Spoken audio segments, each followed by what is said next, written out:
Adrian was sitting quietly in his last annual function of middle school. The prize ceremony was about to start and he was confident this time he would get a prize. He didn't really know why he desperately wanted a prize. To hold the precious small cup, to get the applause from the audiences, or to understand the feeling of others who get prizes.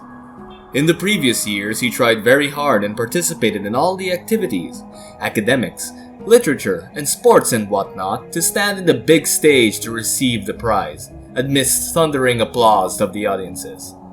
Unfortunately, he could never make it to any of the first, second, or third positions in any of the events. At last, in the final year, he tried his toughest but safest bet.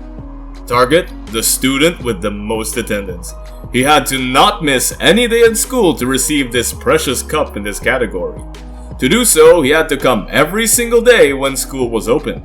Be it shivering winter, when people don't even want to come out of the quilt, or be it hot summer, when the burning roof of their classroom was not less than a live oven.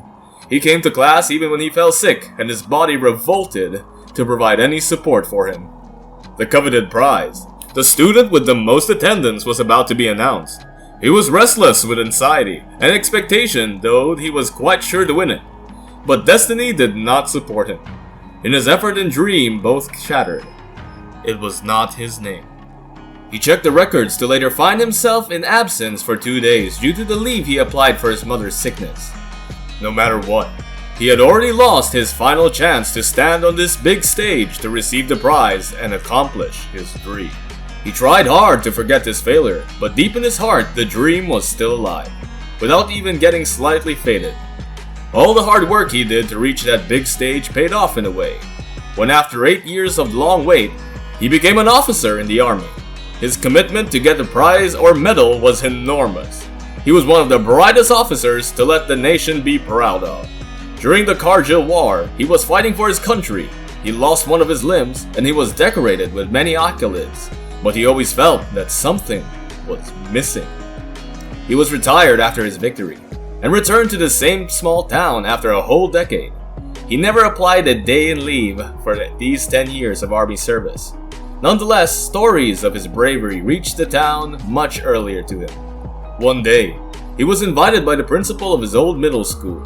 When he reached his alma mater, time rolled back 18 years and he found himself standing in the same small function hall he had once desperately waited the announcement for.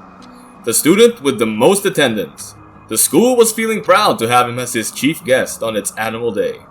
The principal requested him to come on stage to give away prizes in various categories. As he was holding the cup from every category, one by one to give it away to the winner students amidst the loud, deafening applause from the gathering crowd that included his old principal and other teaching staffs.